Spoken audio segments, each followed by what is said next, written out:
اقرأ كتاب الله ترق جنانه وتنل عظيم الأجر والغفران رتله روي القلب من نفحاته كالماء يروي لهفة العطشان.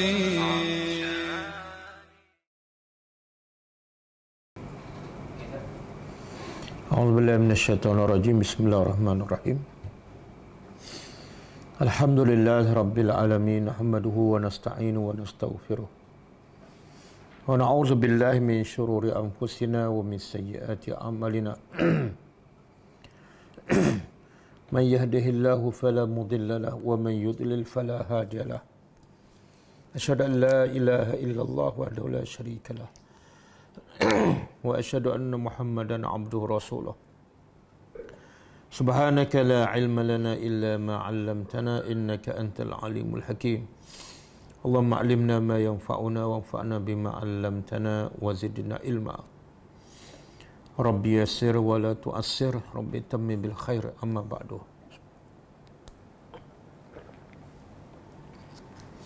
InsyaAllah kita sambung tadabbur surah Al-Baqarah, dan kita dah masuk di penghujung surah Al-Baqarah yang berbaki masih ada 4 ayat lagi insya-Allah. Kita akan sambung ayat 283. Sebelum kita sambung, kita tengok pengajaran ayat yang lepas. Ayat yang terpanjang dalam Al-Quran, dan pengajarannya banyak.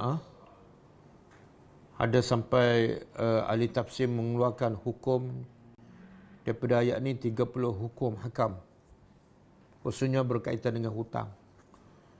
Dan ada yang mengeluarkan sampai 50. Syekh Ibn Utsaimin dalam kitab tafsirnya mengeluarkan pengajaran daripada satu ayat ni 57 pengajaran. Jadi kita tak baca semua, kita pilih-pilih. Okey, pengajaran pertama.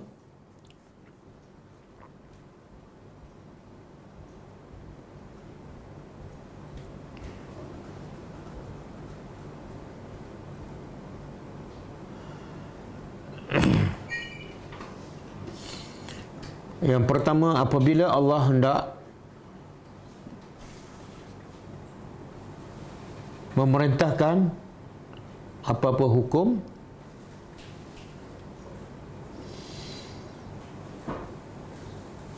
dan hendak hambanya melaksanakannya,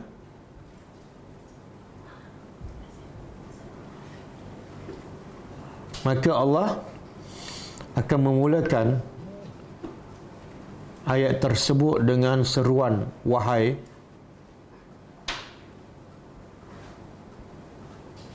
dan akan menyebut sifat orang yang hendak diperintahkan, iaitu sifat beriman.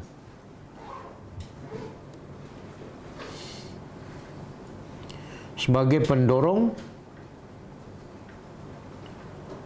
untuk mereka melaksanakan perintah tersebut.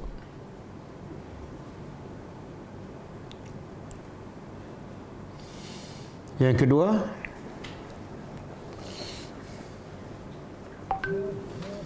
sesiapa yang melaksanakan perintah ini,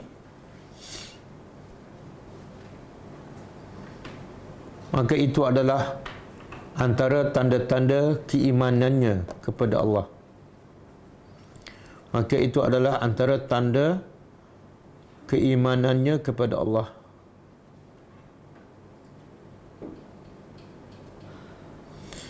Yang ketiga, sesiapa yang mengingkari perintah yang diperintah oleh Allah, maka itu tanda imannya lemah atau tidak ada. atau tidak ada iman. Yang keempat, pengajaran keempat, sebagaimana Islam mengambil berat tentang ibadat kepada Allah,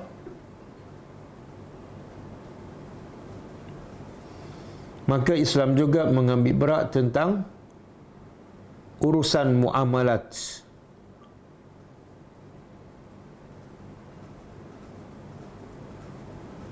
Yang berkait dengan sesama manusia.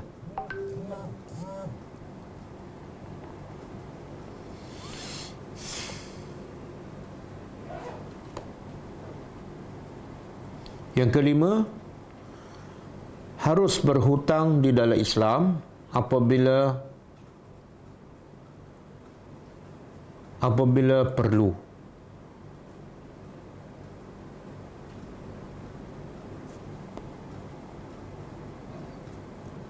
Yang keenam,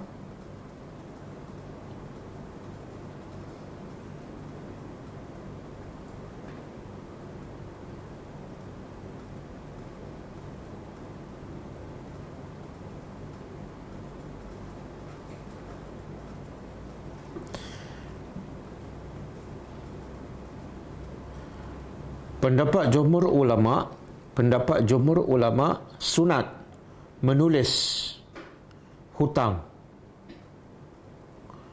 Pendapat jumhur ulama sunat menulis hutang.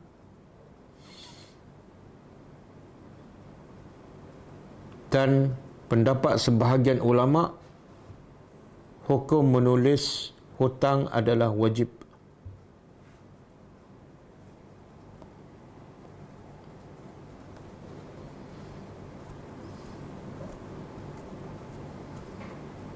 Yang ke-7,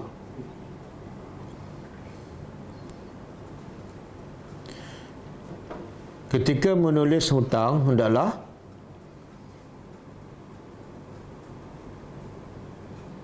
orang yang berhutang dan yang memberi hutang hadir bersama. Yang ke-8,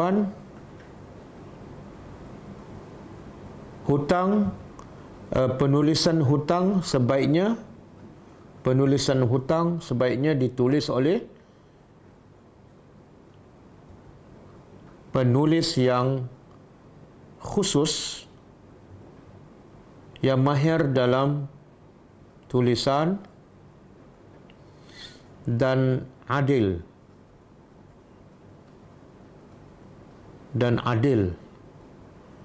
iaitu tidak menambah atau mengurangkan maklumat.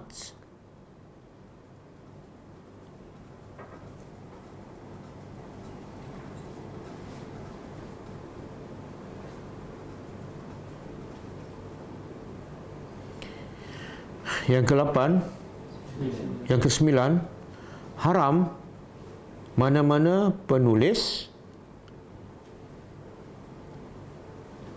yang dipilih untuk menulis hutang menolaknya.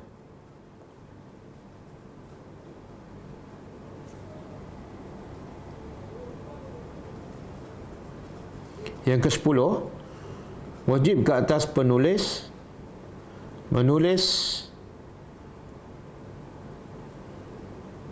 mengikut apa yang diradai oleh Allah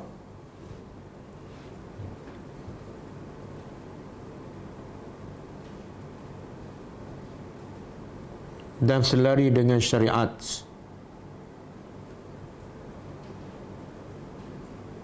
Yang ke-11,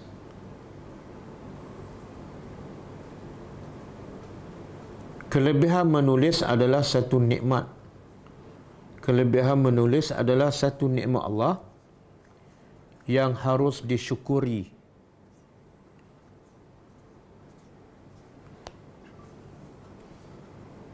Dengan menjadi penulis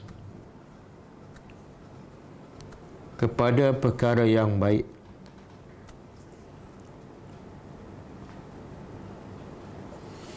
Yang ke-12. Semua manusia asalnya jahil, tidak berilmu,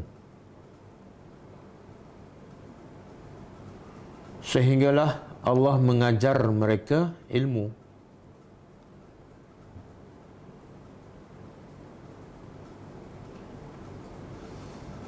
Oleh itu, janganlah bersikap sombong orang-orang yang mempunyai ilmu.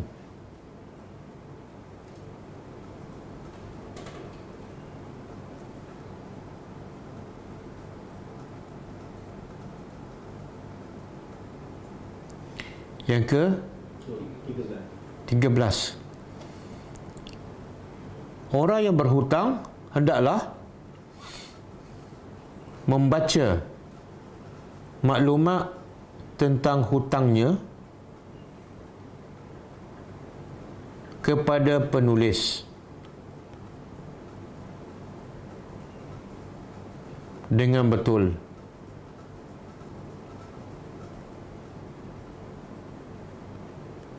Seperti kadar hutang, jenis hutang dan tempoh bayarannya.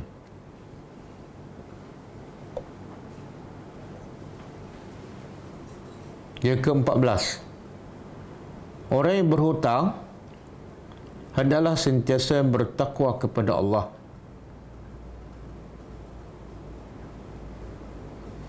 dan jangan mengurangkan semasa membaca maklumat hutang.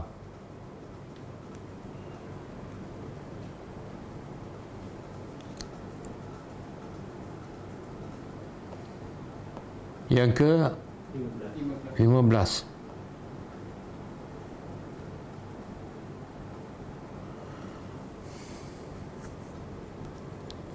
Hendaklah selalu memberi peringatan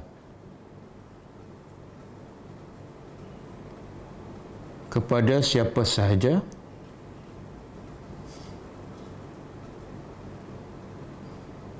agar sentiasa bertakwa kepada Allah, khususnya ketika melaksanakan perintah Allah.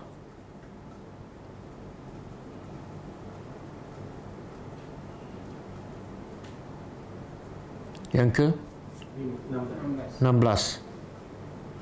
Sekiranya orang yang berhutang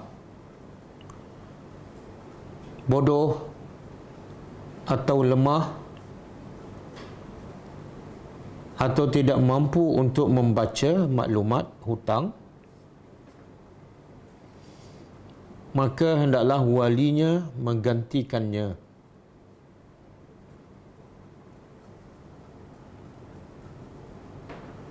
Yang ke-17.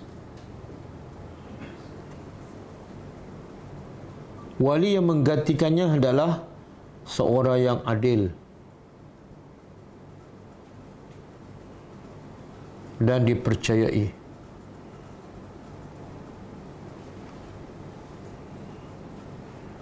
Yang ke-18. Ketika menulis hutang hendaklah ada 2 orang saksi lelaki yang adil. Sekiranya tidak ada 2 lelaki, maka hendaklah seorang lelaki dan 2 wanita sebagai saksi.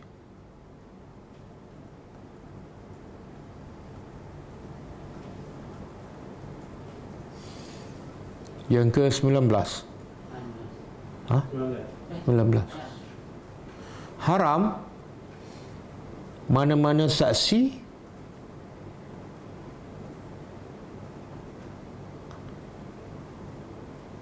enggan untuk menjadi saksi apabila ditawarkan sebagai saksi.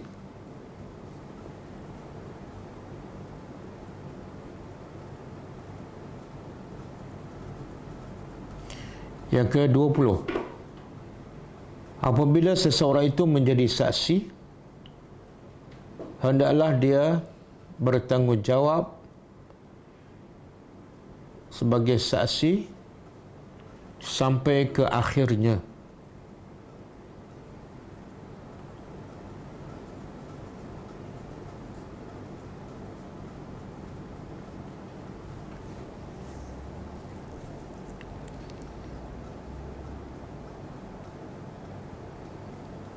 Yang ke-21,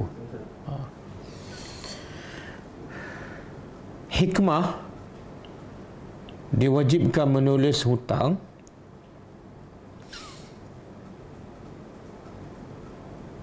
dan disyaratkan ada penulis dan 2 saksi ialah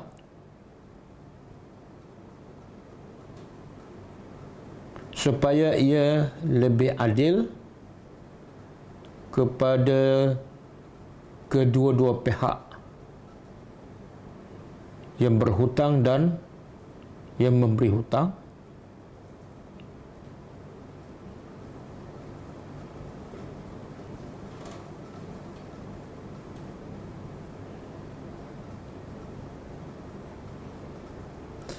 dan supaya persaksian lebih mudah ditegakkan apabila kedua-dua pihak lupa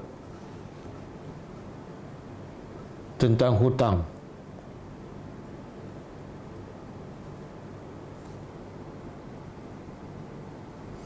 Dan supaya tidak ada keraguan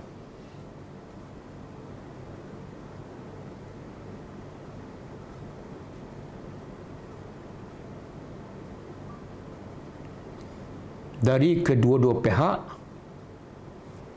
tentang hutang.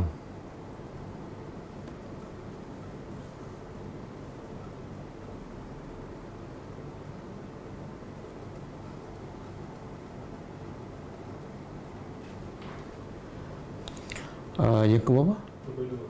22. Harus berniaga secara tunai dan tidak perlu ditulis.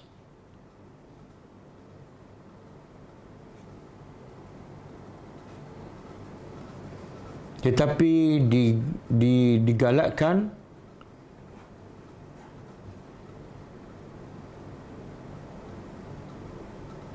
mencari saksi ketika berjual beli, khususnya ketika berjual beli barang yang bernilai.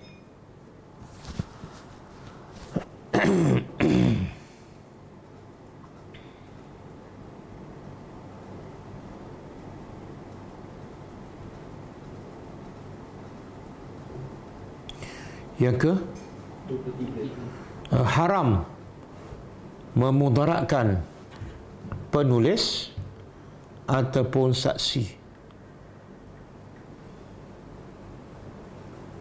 sama ada dari pihak yang berhutang atau yang memberi hutang.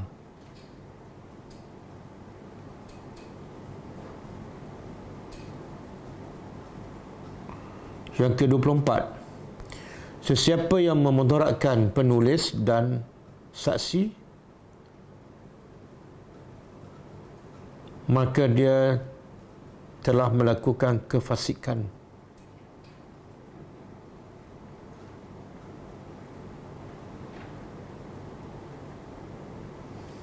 Yang ke-25,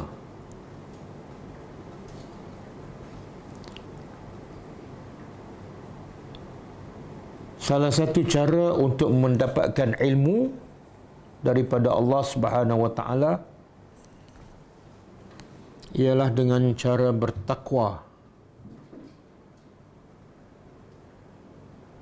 iaitu melaksanakan semua perintah Allah dan meninggalkan larangannya.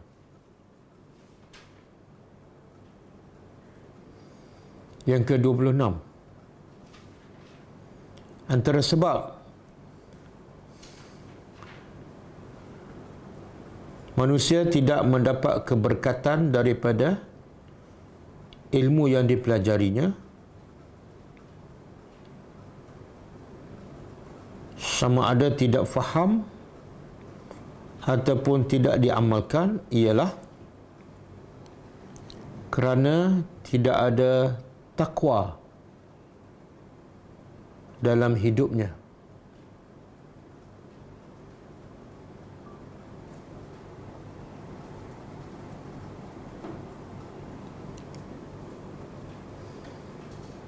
Yang ke-27, yang terakhir,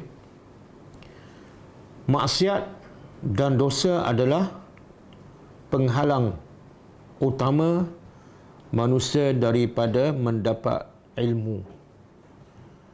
Maksiat dan dosa adalah penghalang utama manusia dari mendapat ilmu.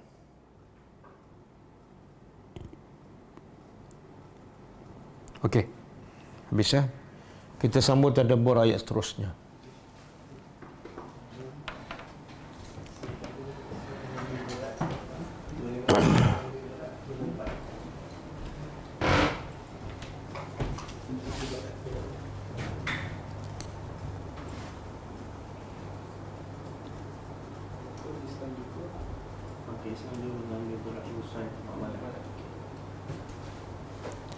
Okey. Ayat malam ni adalah bersambung dengan ayat pasal hutang. Kira pelengkap lah. Kalau ayat yang lepas, hukum tentang hutang. Bila berhutang, sebaik-baiknya tulis. Ini adalah sunnah yang dilupakan. Sebab itulah banyak berlaku masalah bila manusia berhutang, iaitu bergaduh dan sampai tahap membunuh sebab tidak ditulis. Kadang-kadang lupa, kadang-kadang ditambah, kadang-kadang dikurangkan, kadang-kadang dia tak mengaku. Sebab itulah Allah lebih mengetahui apa yang terbaik untuk kita. Walaupun sebahagian ulama mengatakan tidak wajib, tapi kalau kita rasa macam kalau tak tulis menimbulkan masalah, ketika itu wajib. Wajib tulis hutang. Okey, dalam ayat lepas, dalam keadaan biasa, kalau kita nak berhutang, kalau kita tidak musafir, maka Allah kata tulis. Siapa yang tulis? Penulis. Dan ketika kita tidak musafir, penulis senang kita cari. Pen, kalam, kertas, senang kita cari. Sebab kita tidak musafir. Jadi ayat malam ni ialah Allah nak cerita bila kita musafir. Dan kita perlukan duit, perlu berhutang. Penulis tak ada. Kadang-kadang penulis ada, kertas pula tak ada, pen pula tak ada. Apa solusinya? Jawapannya ialah ayat malam ni. Okey, auzubillahi minasyaitanir rajim. Wa in, dan sekiranya kuntum adalah kamu ala safar. Ala safar ni mana? Musafir. Ala safar, atas perjalanan, musafir. Okey, sekiranya kamu musafir, walam tajidu, dan kamu tidak tajidu, dapati katiban. Katiban iaitu penulis. Sebenarnya ayat ni ada yang Allah tak sebut, tapi kita boleh faham daripada ayat yang lepas. Cuba tengok. Sekiranya kamu musafir dan kamu tidak dapati penulis, yang dibuang apa dia? Sekiranya kamu musafir dan kamu hendak berhutang, ayat kamu nak berhutang dibuang. Sebab apa? Understood. Understood. Sebab itulah ayat tak boleh faham satu-satu ayat, kena faham semua sekali. Sekiranya kamu musafir dan kamu hendak berhutang. Kemudian sambungan. Dan kamu tidak dapati penulis. Nak buat macam mana? Tidak dapati penulis ni, ahli tafsir menghuraikan sama ada penulis tak ada ataupun penulis ada, kertas tak ada. Tak boleh tulis juga. Atau penulis dah ada, kertas dah ada, pen pun tak ada, dakwat tak ada, pun tak boleh tulis juga. Okey, apa solusinya? Farihanun. Farihanun. Maka rihan, pernah dengar tak rihanun? Tak pernah. Kalau ar-rahnu, ar-rahnu mufrad satu, rihanun jamak. Rihan daripada ar-rahnu. Apa makna ar-rahnu? Gadaian. Tapi asal ar-rahnu apa dia? Ada dalil daripada Quran yang perkataan yang berasal daripada ar-rahnu, iaitu surah Al-Muddassir, kullu nafsin, cuba sambung. Kullu nafsin, agak dah, ya hafal ayat tu je. Macam innamal a'mah, dia sambung je bin niat. Kullu nafsin bima kasabat rahina.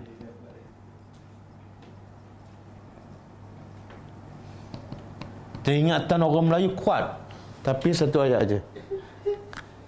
Okey, cuba terjemah. Kullu nafsin, setiap jiwa, bima kasabat, dengan apa yang dia lakukan, rahinah, daripada rahnu.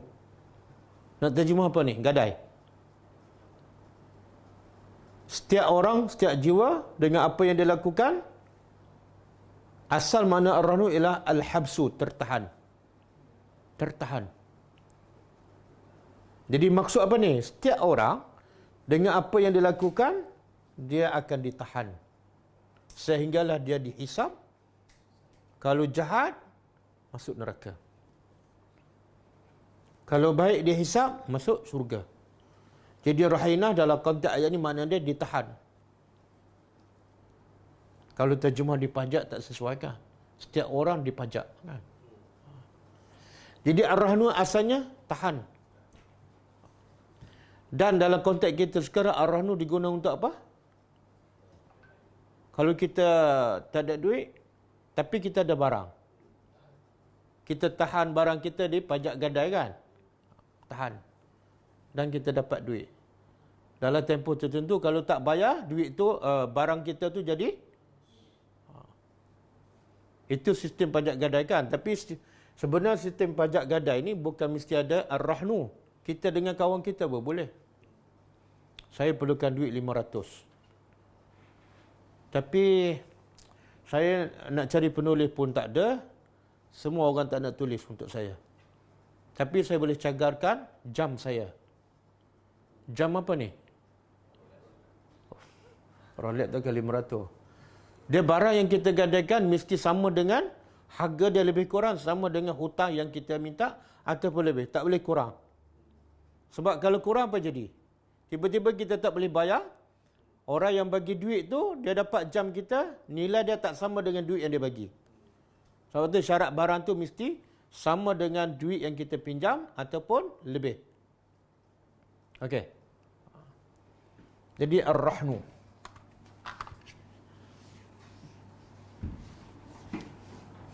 Okey, bila kamu musafir dan kamu nak berhutang tapi tidak ada penulis ataupun tidak ada sebab-sebab yang menghalang untuk ditulis hutang tersebut, maka farihanun. Dia terjemah apa tu?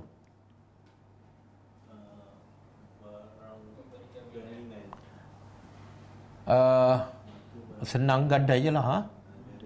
Gadai barang. Barang apa ni? Makbudah. Makbudah, qabadah, yang dipegang. Maksud apa tu? Mesti barang lah. Tak boleh benda yang cakap saja. Satu barang. Yang kedua, yang boleh dipegang. Pegang ni apa maksud? Kalau saya nak duit, tapi tak ada penulis, saya ada jam. Jam tu boleh saya bagi. dan kawan tu yang bagi duit tu boleh pegang jam tu. Ataupun jam tu kat tangan kawan saya. Saya beritahu kawan saya akan serahkan jam tu. Makna itu termasuk makbudah, benda yang boleh dipegang dan dijamin. Tak boleh contoh macam ni. Saya nak pinjam duit 500, tapi saya nak cagarkan kambing saya yang akan beranak tu, itu saya cagarkan. Tak boleh, sebab apa? Dia bukan makbudah. Mungkin beranak, mungkin tak. Dan mungkin beranak, mungkin mati. Boleh faham? Saya cagarkan kebun durian saya yang baru saya nak beli. Itu tak boleh. Okey. Maka gadai barang makbudah yang boleh dipegang.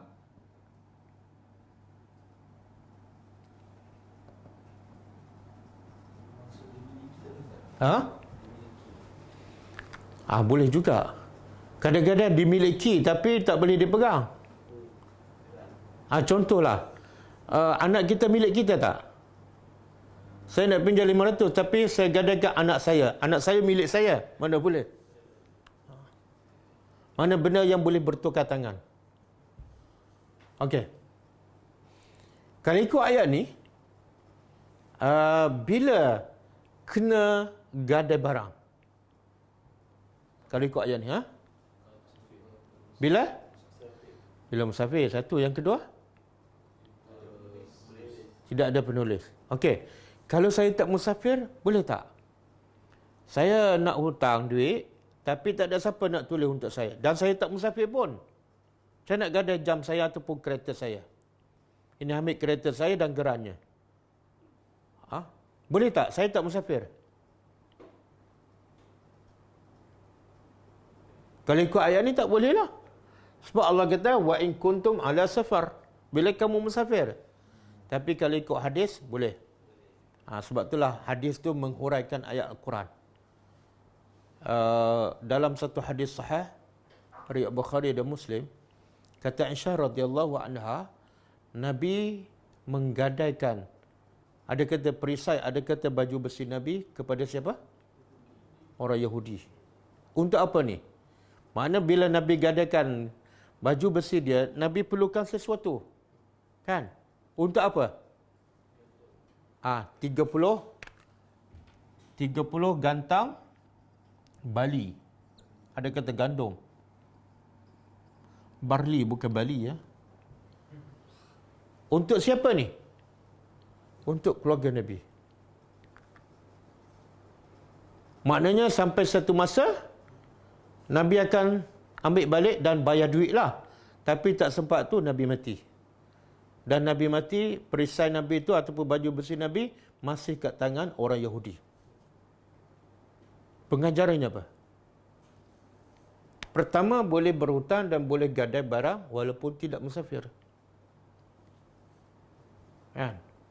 Yang kedua, boleh gadaikan barang untuk berhutang walaupun ada penulis. Masa Nabi gadaikan barang dia tu, ada tak penulis kat Madinah? Mai, penulis wahyu lah, mai. Boleh. Cuma di sini sebut ni kenapa ni dalam musafir? Sebab biasa yang tak ada penulisnya, kebiasaannya ketika musafir. Kebiasaannya. Tapi kalau kamu tak musafir, tak ada penulis, walaupun ada penulis, boleh je kamu nak gadai barang. Kan? Pengajaran ketiga daripada kisah baju besi Nabi kat Yahudi apa dah? Boleh gadai barang dengan orang kafir. Dan boleh berurusan dengan, bukan setakat orang kafir, dengan orang Yahudi. Pengajaran seterusnya, Nabi ni ketua negara. Ketua para rasul. Manusia yang paling dicintai oleh Allah. Tapi kadang-kadang makan tak cukup. Tak cukup satu, sampai tahap kena gadai barang dia. Ada tak pemimpin mana-mana negara tak cukup makan? Sampai kena gadai jam Rolex dia, kan? Ada? Tak ada. 7 keturunan. 7 keturunan tak habiskan. Betul? Itulah Nabi kita. Sebab itulah sangat-sangat penting kita baca sirah Nabi. Kenapa? Kadang-kadang kita rasa tak pernah cukup, kan? Nak lagi. Tapi bila kita baca kisah Nabi, ya Allah, tamaknya aku. Ya Allah, aku dah melampau untuk cintakan dunia. Orang yang paling baik pun tak cukup makan, sampai terpaksa gadai baju besi ke kedai orang Yahudi. Jadi jangan kita terlalu tamak cintakan dunia. Okey.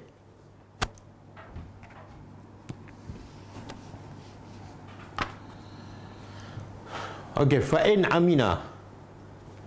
Maka sekiranya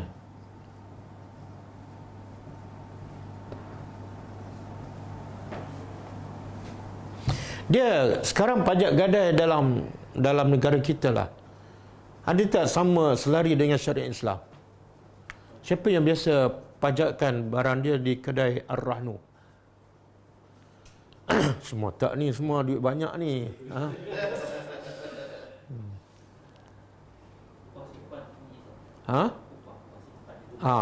Dia kalau kita pajak barang kita untuk dapat duit daripada Ar-Rahnu, kita akan dapat hanya 70% saja daripada nilai harga barang tu.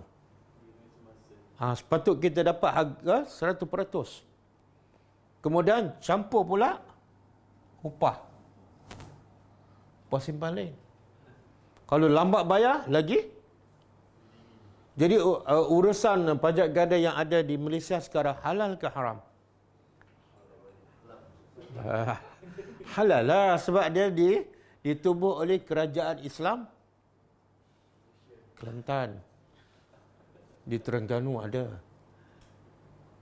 Sebab contohlah, saya nak pinjam duit daripada siapa ni? Usamah kan? 500. Tapi Usamah kata, apa jaminan Ustaz nak bayar? Saya kata saya ada barang. Okey, letak kat pajak gadai. Kan? Jadi saya pun dapatlah duit daripada Usamah. Berapa? 500. Tapi siapa yang kena bayar ni? Upah.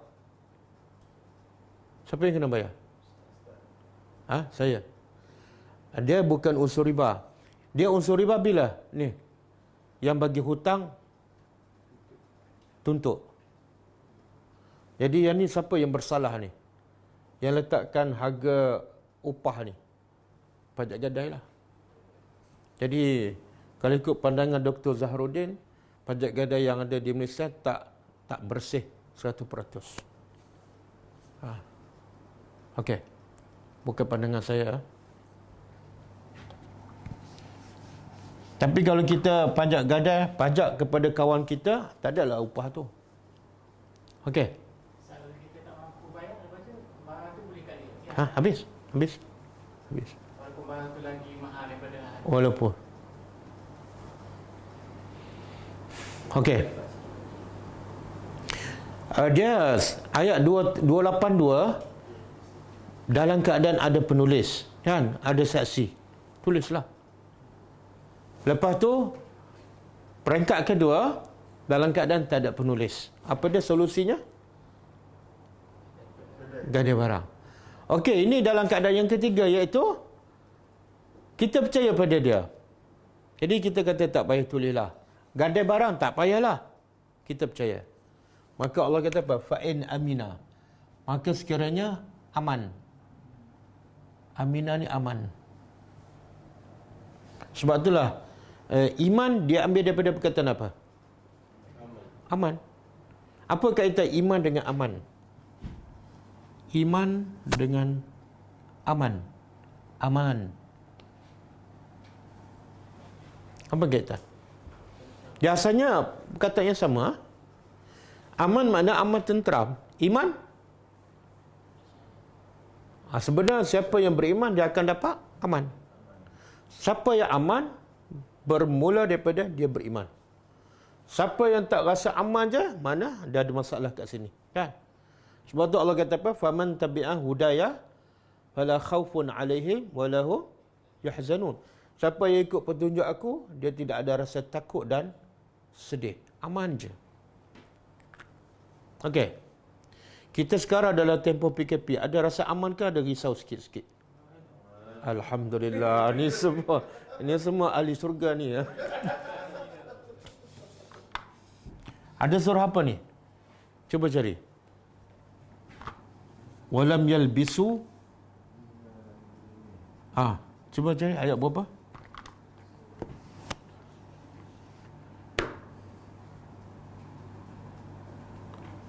Ada ayat walam yalbasu imanahum. Surah Al-An'am 82. Cuba baca daripada awal. Allazina amanu walam yalbisu imanahum bizulmin ulaika lahumul amnu wahum muhtadun. Okey. Cuba terjemah. Allazina amanu. Orang-orang yang beriman. Walam yalbasu. Dan mereka tidak. Yalbasu maknanya tidak mencampur adukkan. Imanahum. Iman mereka. Bizulmin. Dengan kezaliman. Maka Allah bagi jaminan. Ulaika lahumul amnu. Bagi mereka. Mereka itulah. Bagi mereka. Milik mereka. Aman. Tenteram je. Bahagia je. Dan wahum muhtadun. Mereka inilah yang betul-betul mendapat petunjuk Allah. Boleh? Jadi, dia dapat apa kalau dia beriman? Ni syarat nak dapat al-amnu. Syarat nak dapat al-amnu. Amnu bukan amno. Baca. Makhraj tu bagi betul. Amnu. Bukan amno. Okey, syarat nak dapat al-amnu apa dia?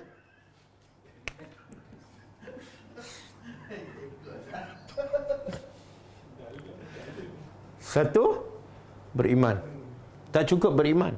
Satu lagi, dia tidak campurkan iman mereka dengan zalim. Sahabat bila dengar ayat ni dah takut dah. Kenapa? Sebab sahabat berkata, ya Rasulullah, siapakah di kalangan kami yang tak pernah buat zalim? Jadi kami beriman, kami zalim. Mana kami tak dapatlah keamanan. Faham? Maka Nabi tenangkan sahabat, kamu tak baca ke ayat dalam surah Luqman?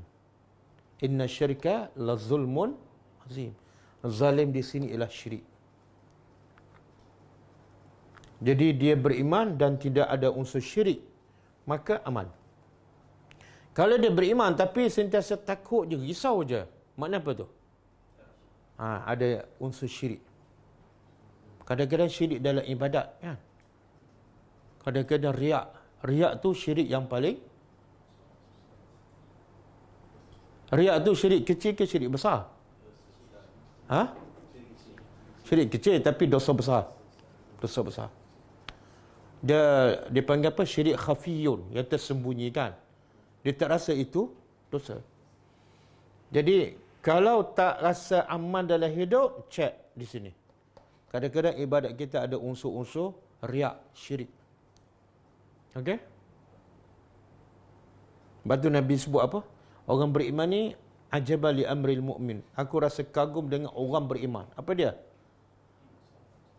Semua keadaannya baik. Kalau diberi nikmat, dia bersyukur.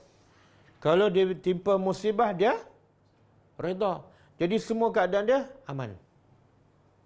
Betul, ini pengajaran untuk kita. Kadang-kadang kita ada musibah aja kita dah menggelabah. Makna ada sesuatu yang tak kena. Okey.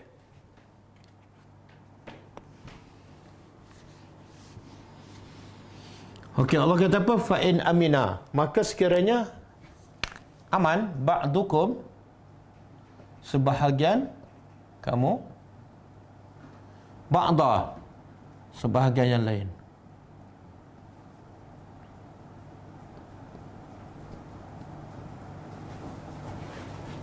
Apa maksud ni? Kalau kita nak pinjam dengan kawan kita nak pinjam dengan kita, dia percaya pada kita, kita pun percaya pada dia. Perlu tulis dah? Tak payahlah. Aku kenal kamu bukan baru, dah lama dah. Dan ini bukan kali pertama aku pinjamkan. Dia kata, okey. Maka kena buat apa? Fal yu'addi. Maka yu'addi apa dah? Tunaikan. Tunaikan allazi, orang yang tumina, yang diberi amanah. Siapa ni? Orang yang berhutang. Dia diberi amanahkan. Amanahnya. Kalau dia rasa nak menipu ke apa ke, Allah bagi amaran. Wal yattaqillah. Dan hendaklah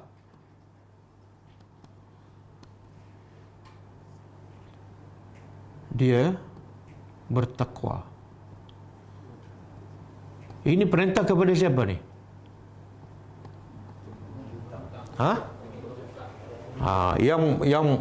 Yang biasa khianat amanah, yang bagi hutang ke yang menerima hutang? Yang culas kan? Okey. Jadi ayat ni nak beritahu apa ni? Tak payah tulis dan tak payah gada barang. Bila tu? Bila saling mempercayai antara satu sama lain. Tapi dalam dunia kita sekarang, kadang-kadang kawan baik pun makan, kan? Betul kan? Kawan baik daripada sekolah rendah pergi masjid sama-sama, umrah sama-sama, tengok-tengok tipu juta-juta. Maka sebab tu Tuhan kata tulis je. Dia nak pinjam pada kita kata tulislah. Kamu ni kenapa tak percaya pada aku? Tak, bukan tak percaya. Tapi saya takut saya yang lupa. Bagi tahu kita yang lupa, kan? Sebab yang paling bahaya kalau lupa siapa? Yang paling rugi. Yang bagi hutang. Yang berhutang kalau dia lupa, dia paling selamat. Macam saya cerita, siapa ni yang berhutang tu? Sahabat Nabi, kan? Tak tulis. Siapa? Osman bin Affan yang bagi pinjam, yang meminjam. Sa'ad bin Abi Waqqas. Berapa dia pinjam? 4,000. Kemudian Osman bagi tu apa? 7. Itu kawan baik, kan? Kawan baik. Sahabat Nabi. Jadi tulis, Okey. Kemudian hendaklah dia, iaitu yang meminjam, bertakwa pada Allah. Allah tak sebut, tak cukup dengan sebut Allah, tapi sebut satu lagi, Rabbahu, penciptanya. Apa beza ni? Allah dengan pencipta. Sebenarnya Allah adalah Rabb. Rabb adalah Allah, kan? Tapi bila Allah sebut dua-dua sekali, ada maksud yang berbeza. Apa beza dia?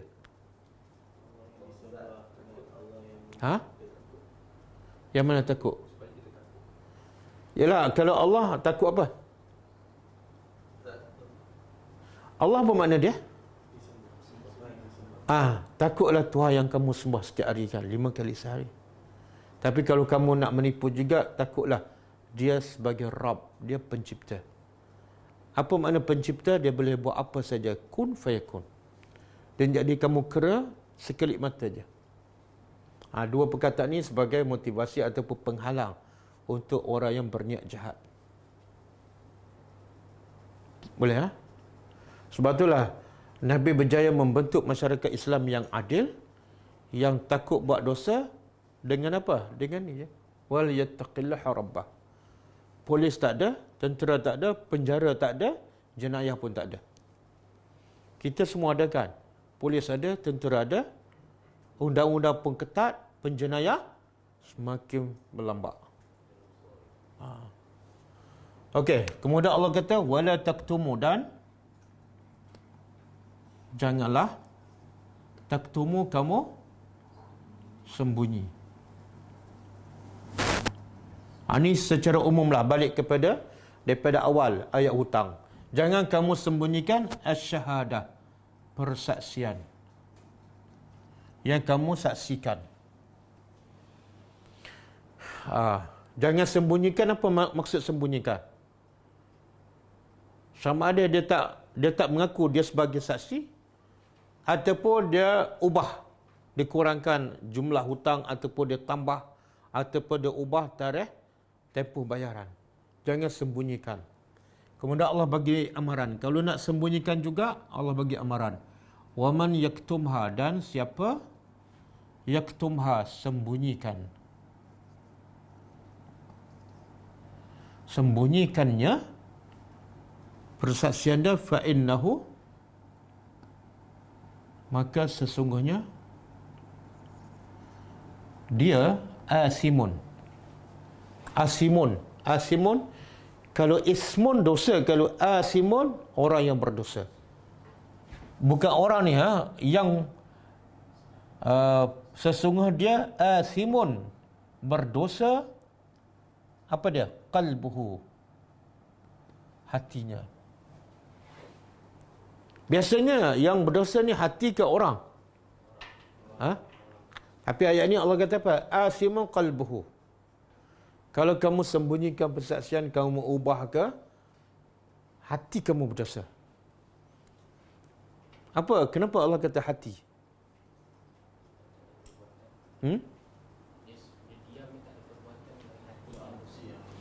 Sebab saksi ni bila dia sembunyi kat mana? Hatilah. Bila sembunyi dalam hatilah, orang lain tak tahu, dia tahu. Satu. Yang kedua, semua perbuatan manusia bermula daripada hati. Kan Nabi sebutkan, dalam badan manusia ada seketul daging. Sekiranya baik seketul daging, semua perbuatan dia jadi baik. Dan sekiranya seketul daging itu tak elok, semua perbuatan dia, cakap dia semua tak betul.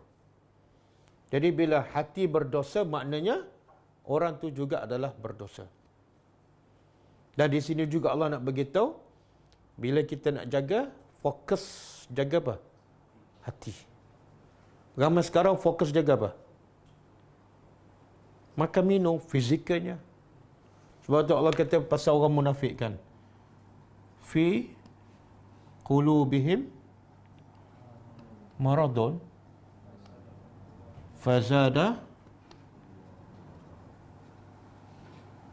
fazadahumullahu marada. Sifat munafik. Allah kata apa? Fi qulubihim, dalam hati mereka ada penyakit. Kenapa Allah sebut dalam hati mereka? Allah boleh buat ayat macam ni. Fihim, pada mereka ada penyakit. Kan? Kenapa Allah sebut fi qulubihim?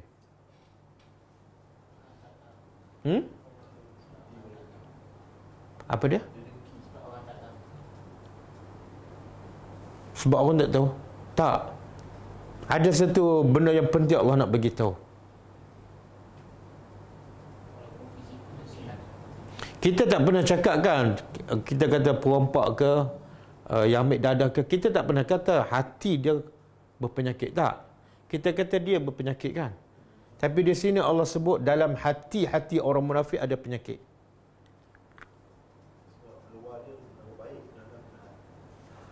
Allah nak bagi tahu sebenarnya penyakit ni ada dua.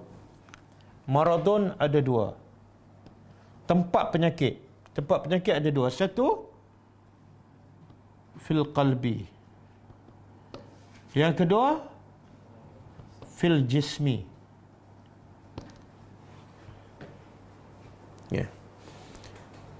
Penyakit ada dua. Satu penyakit dalam hati, yang kedua penyakit pada fizikal. Jadi Allah sengaja sebut qulubihim sebab apa? Allah nak bagi tahu antara dua tempat penyakit ni yang paling bahaya ialah penyakit dalam hati. Yang kerana penyakit dalam hatilah manusia masuk neraka. Tapi penyakit fizikal bukan penyebab manusia masuk neraka. Betul kan? Kalau orang tu sakit berpuluh tahun tapi hati dia reda, masuk syurga. Tapi kalau fizikal dia sihat sampai 70 tahun, hati dia ada penyakit nifak, masuk neraka. Kan? Ada kisah apa ni? Yang wanita hitam tu, dia jumpa Rasulullah. Dia ada penyakit apa? Penyakit apa tu? Penyakit sawar, penyakit pada fizikal ke pada hati? Pada fizikal. Sebab tu bila dia tanya Rasulullah, ya Rasulullah, aku datang, bila datang penyakit sawar tu, aurat aku terbuka. Jadi yang dia takut apa dia? Bukan penyakit, dosa aurat terbuka. Jadi minta, ya Rasulullah, tolonglah doa supaya penyakit aku hilang. Bukan dia tak suka pada penyakit, tapi dia tak suka dengan sebab penyakit menyebabkan dia berdosa aurat terbuka. Tapi Nabi bagi tawaran, kalau kamu sabar dengan penyakit fizikal, walakil jannah, milik kamu surga. Maknanya ini bukan penyebab masuk neraka ni. Kadang-kadang penyakit fizikal penyebab masuk syurga. Nabi kata apa? Syarat nak masuk syurga? Sabarti. Kalau kamu sabar dengan penyakit, kamu masuk syurga. Sabar tu duduk kat mana? Kalau orang ada penyakit, dia boleh sabar tak? Tak boleh. Jadi perempuan ni, wanita ni berkata apa? Okey, aku pilih untuk sabar. Yang ni tak ada masalah. Cuma aku minta satu je, berdoalah kepada Allah ketika datang penyakit ni, aurat aku tak terbuka. Nabi pun berdoa dan penyakit itu kekal. Tapi dengan sebab penyakit fizikal dia masuk syurga. Sebab apa? Dia tak ada penyakit ke hati. Boleh? Kita antara penyakit fizikal dan penyakit hati, yang mana kita sentiasa berdoa supaya Allah anugerahkan. Tadi nampak macam dah ahli syurga.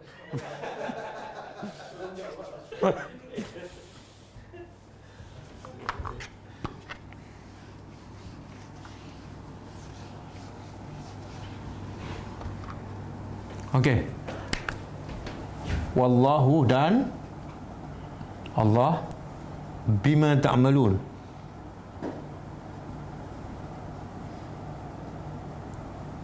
Dengan apa yang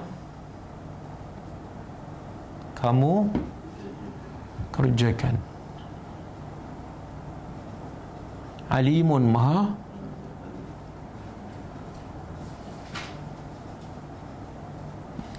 Okey, hujung ayat ni apa kaitan dengan cerita sebelum ni? Allah kata, siapa sembunyikan persaksian, dia berdosa hatinya. Lepas tu Allah kata, semua yang kamu lakukan, aku tahu. Makna apa tu? Amran. Kalau kamu nak sembunyikan juga, dan kamu tak takut dosa, silakan. Tapi semua yang kamu lakukan, aku tahu. Dan kita kena faham, bila Allah tahu, dia bukan setakat tahu. Lepas Allah tahu ada apa? Ada hisab, ada balasan. Dia bukan macam kita tahu. Banyak benda kita tahu, tapi kita tak boleh buat apa. Sabar je lah kan. Kita bukan Tuhan. Tunggu je pilihan raya akan datang kan. Okey. Habis. Cerita ayat pasal hutang dah habis. 282 dan 283. Ini ayat 284, 285, 286. Ada pendapat ulama kata 3 ayat adalah ayat terbaik, serangkai. Tapi ada pendapat yang paling kuat ialah yang terbaik ialah bukan ayat ni, bermula 285, 286. Yang kelebihannya Nabi kata apa? Yang bermula dengan amanar Rasul. Apa kelebihannya? Bukan bermula ayat ni bermula dengan amanar Rasul. Apa kelebihannya?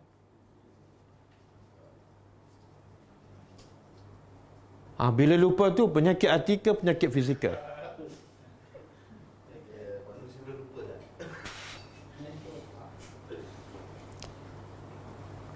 Nabi kata siapa yang baca 2 ayat ni setiap kali sebelum tidur, kafatahu. Kafatahu makna cukup, tak payah dah buat yang lain. Makna Allah jaga dia sepanjang malam tu. Okey. Allah kata apa? Lillah. Milik. Dia bahasa Arab bila bermula dengan lillah di awal, makna dia lain. Saya bagi contohlah.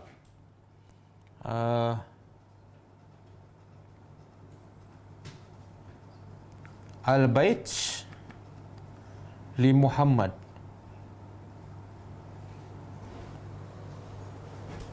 Satu lagi ayat li Muhammad Al-Bait.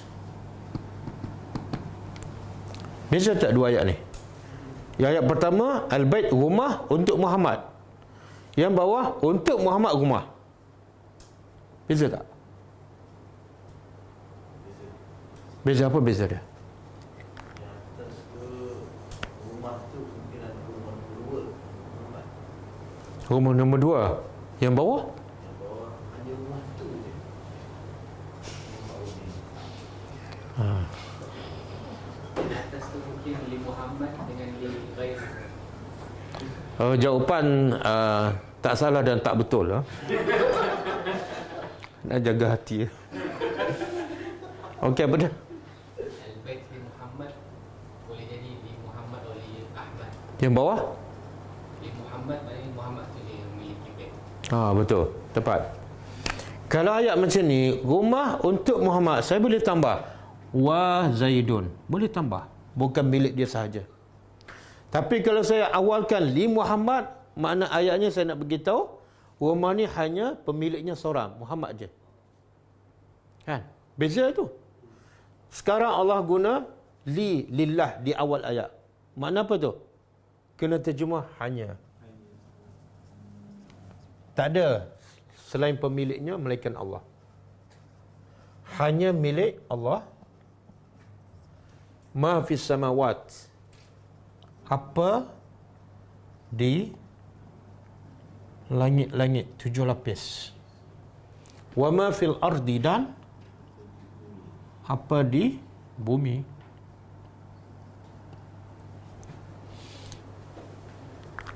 Okey. Bila Allah kata semua di langit dan semua yang di bumi milik dia, sebenarnya apa yang Allah nak beritahu? Apa dia? Kehebatan satu. Lagi? Dia ada kaitan dengan cerita selepas ni. Ini muqaddimah dia. Selepas tu Allah nak cerita berdasarkan maklumat ni lah ayat seterusnya.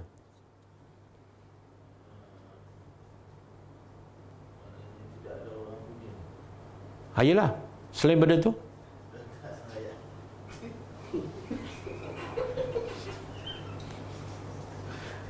itu dah betul dah.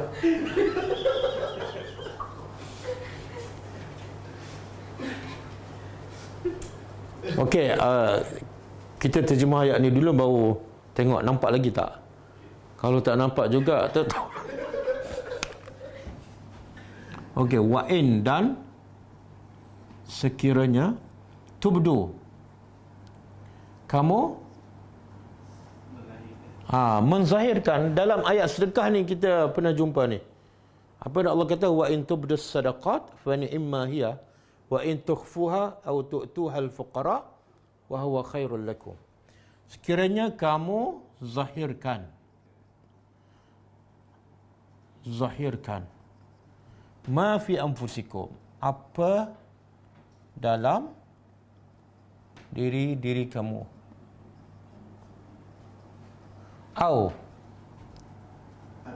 atau tukhfuhu, kamu sembunyikan.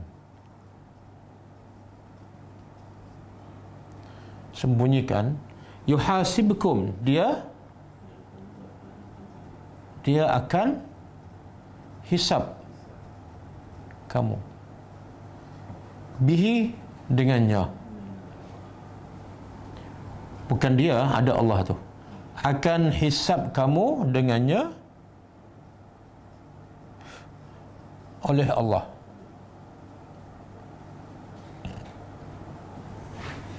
Okey, sekiranya kamu zahirkan apa yang dalam diri kamu, yang dalam ni kita zahirkan, kita cakap ke, kita buat ke, ataupun kamu sembunyikan, semuanya Allah akan hisab. Okey, apa kaitan dengan awal ni?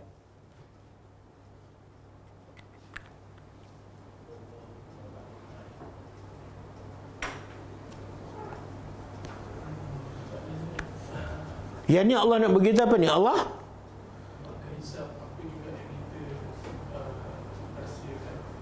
Allah akan hisapkan. Yang ni Allah nak hisap, dia mesti apa? Sebelum hisap mesti apa? Tak, sebelum Allah hisap, Allah kena tahu Macam mana nak hisap kalau tak tahu apa-apa kan? Okey, sebelum Allah hisap, Allah kena tahu apa yang melayakkan Allah mengetahui semua sekali. Semua yang di langit, semua di bumi milik dia. Bila milik dia, mesti dia tahu semua yang berlaku. Maka sebab itulah, apa yang kamu sembunyi, apa yang kamu zahir, semua Allah akan hisap. Hisap berdasarkan apa? Ilmu. Macam mana Allah tahu? Semua milik dia. Boleh? Sama dengan surah apa ni? Wa asirru qawlakum aw ijharu bih. Sebelum tu, ala ya'lamu man khalaqa. Surah apa ni? Al-Mulk. Ala ya'lamu man khalaqa wa huwa al-latiful khabir. Surah Al-Mulk ayat 14. Lepas tu wa asiru ke sebelum tu? Okey. Wa asirru qawlakum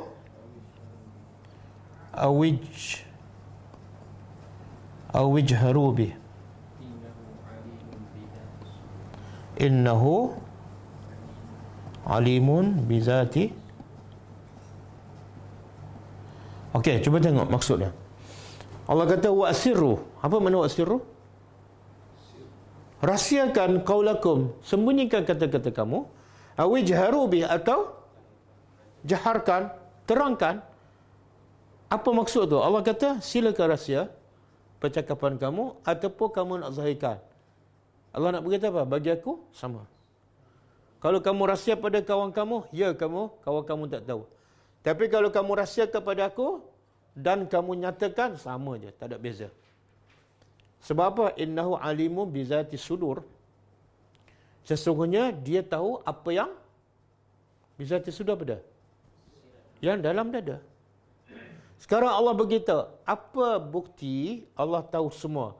Yang sembunyi, yang rahsia, yang dalam dada. Apa bukti? Ayat ni. Cuba terjemah.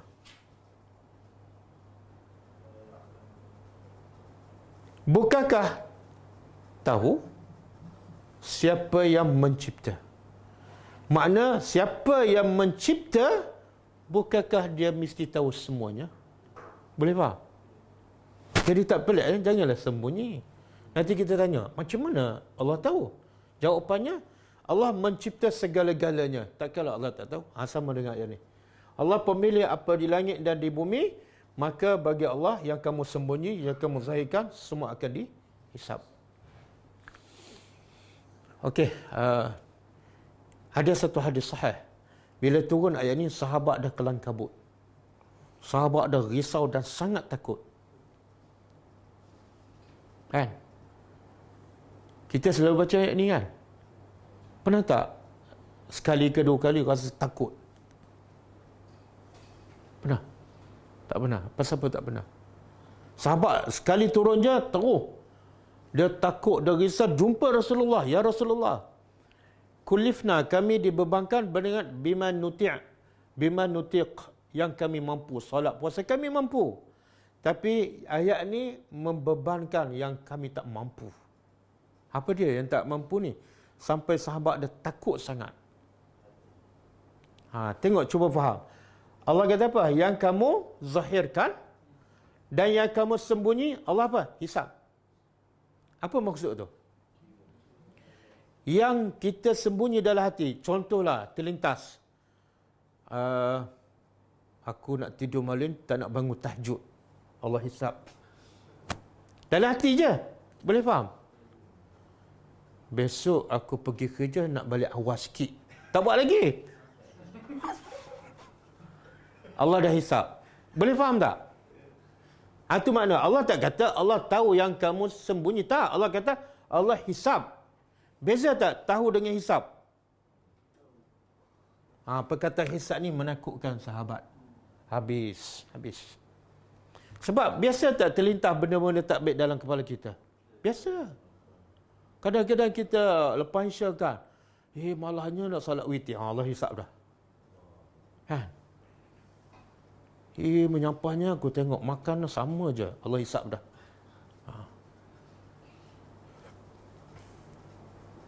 Maka Nabi jawab kepada sahabat. Nabi kata, adakah kamu nak jadi macam ahli dua kitab, iaitu Nasrani dan Yahudi? Kamu nak jadi macam dua ahli kitab ke? Apa dia? Mereka ni bila Allah perintah dia kata apa? Sami'na wa asaina. Kami dengar dan kami engkar. Kamu nak jadi macam mereka ke? Sepatut kamu kata apa? Bila Allah perintah, sami'na wa ata'na. Sebab tu lepas ayat ni, turun ayat selepas ni. Ada tak selepas ayat ni, sami'na wa ata'na? Ghufranaka, apa dia? Ghufranaka Rabbana, kami dengar dan kami, keampunan engkau, kami dengar dan kami patuh. Dan lepas tu, ayat terakhir, lepas Nabi cakap, turun dua ayat ni. La yukallifullahu nafsan illa wus'aha. Allah tidak akan bebankan melainkan apa yang dia mampu. Lepas tu, laha ma kasabat. Apa makna tu? Ya Allah akan hisab ma kasabat, apa yang dia buat, bukan yang dia sembunyi. Faham? Makna selagi dia tak buat, Allah tak akan hisab. Sebab tu ada sebagian ulama mengatakan ayat yang la yukallifullahu nafsan illa wus'aha menasahkan hukum ayat ni. Baru sahabat lega. Kalau tak ni, habislah. Terlintas tak baik je, Allah hisab. Boleh faham? Ha? Dia terlintas kebaikan tak ada masalah. Kan kita sentiasa di apa ni, ada nafsu ammarah. Nafsu ammarah ni banyak. Kita dalam satu hari agak-agak banyak terlintas kebaikan ke keburukan. Ha? Kita bukan malaikat. Ha? Kadang-kadang tengah solat pun terfikir kan. Tengah solat tu terfikir lagi. Kenapa imam baca panjang ni? Ha? Ha. Kelar dah nak mula kan.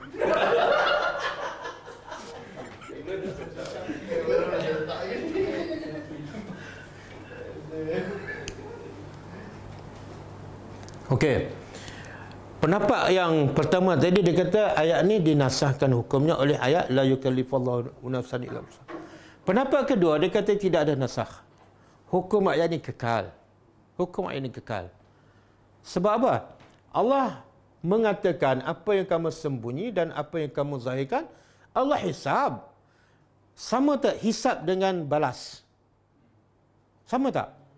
Tak. Allah baru hisab. Bukan bermakna hisab sudah dibalas. Kan Nabi ajar kita baca doa apa? Allahumma hasibni. Ya Allah, hisablah aku dengan hisab yang mudah. Dan kita pun tahu kan bagaimana Allah hisab orang beriman. Bagaimana Allah hisab orang beriman? Macam mana tu? Allah panggil seorang-seorang.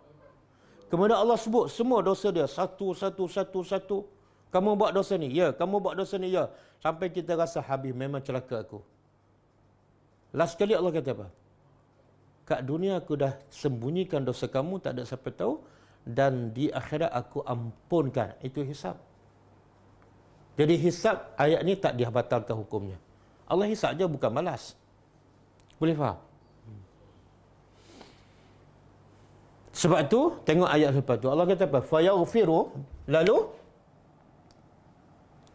maka dia mengampunkan liman yasha, bagi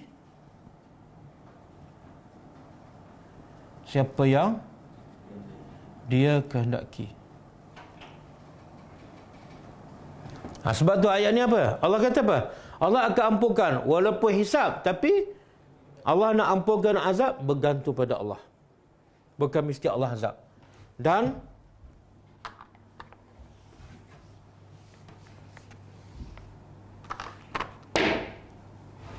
wa yu'azibu, dan dia mengazab man yasha, siapa yang dia kehendaki.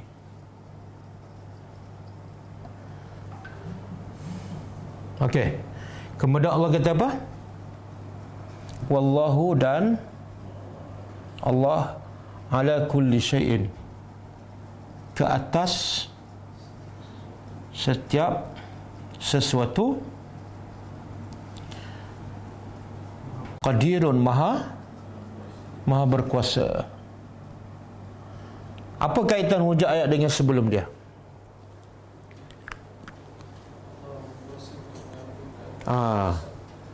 Allah berkuasa nak ampunkan siapa, nak azabkan sesiapa. Mana bila Allah berkuasa nak ampun dan nak azab siapa, kewajipan kita apa dia? Serah pada Allah lah, jangan lawan dia, serah pada dia. Serah diri kepada Allah, kita akan selamat insya-Allah. Okey. Jadi sahabat bila dia tadabbur kan, benar ayat-ayat yang dia rasa ni macam teruk kita ni, dia rasa takut dia jumpa Rasulullah. Itu makna tadabbur.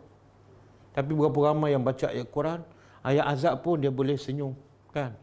Ayat nikmat syurga pun dia boleh tidur.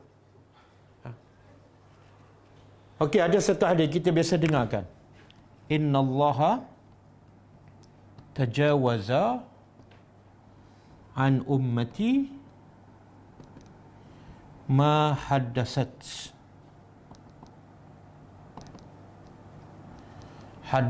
biha anfusaha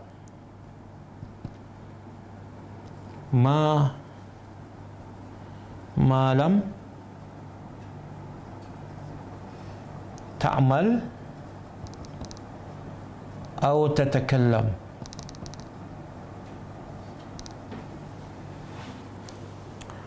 Cuba terjemah. Innallah. Okey, sesungguhnya Allah tajawaza. Apa makna tajawaza? Bukan melewati ataupun membiarkan ataupun mengabaikan. Sesungguhnya Allah mengabaikan ataupun tidak menghukum an ummati, terhadap umatku. Yang mana ni? Ma haddasat biha anfusuha. Apa yang dicakap dalam hati dia, apa yang terlintas. Yang tak baik Allah tak ambil kira, tajawaza, lepas. Selagi mana malam ta'mal, selagi mana dia tidak beramal, au tatakallam, selagi mana dia tak bercakap.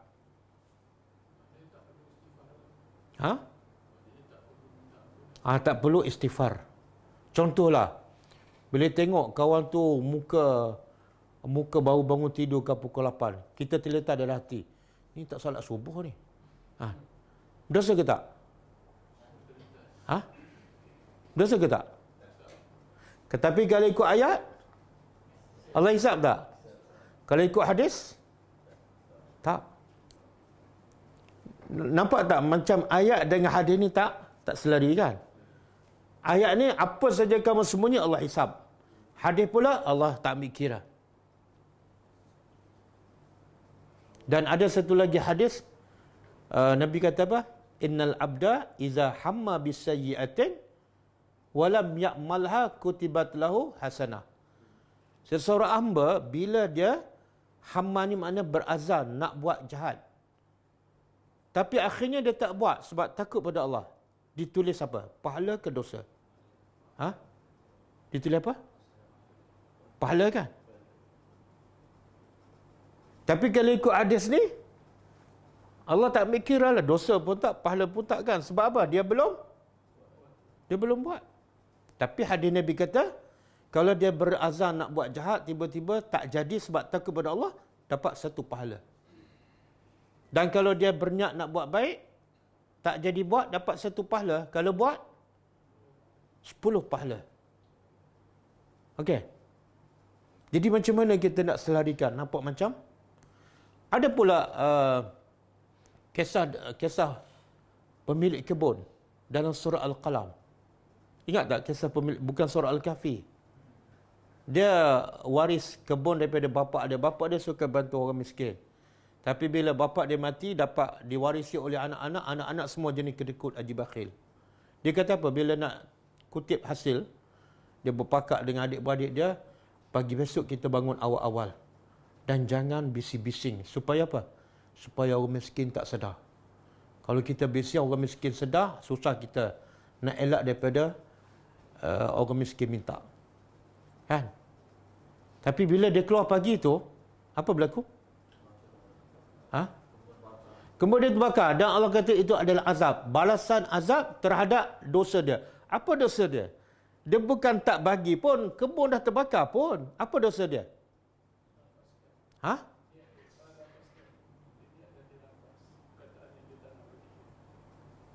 Tapi dia belum buat kan? Adakah dia betul-betul halang kebun dia daripada diberi pada orang miskin? Belum. Kebun dia terbakar sebelum dia dapat. Itu maksud ni. Siapa yang ada niat dan niat dia ada keazaman dan ada usaha-usaha walaupun belum berlaku, maka sama seperti dia buat dosa. Sama juga hadis ni. Satu hadis Nabi kata apa? Al-qatil wal maqtul finnar.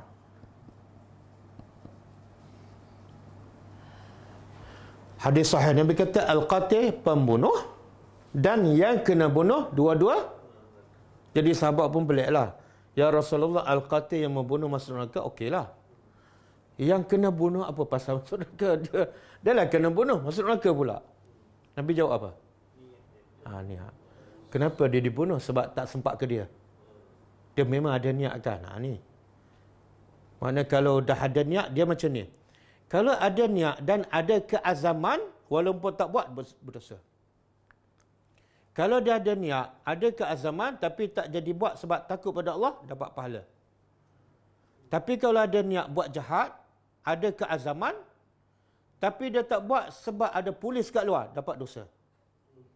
Dah siap semua, rancang apa semua, nak keluar pergi rumah kawan tu, tengok ada polis depan rumah, tak jadi mencuri. Dapat dosa tak? Dapat. Sebab apa? Dia niat dan ada keazaman dan ada usaha. Okey. Boleh?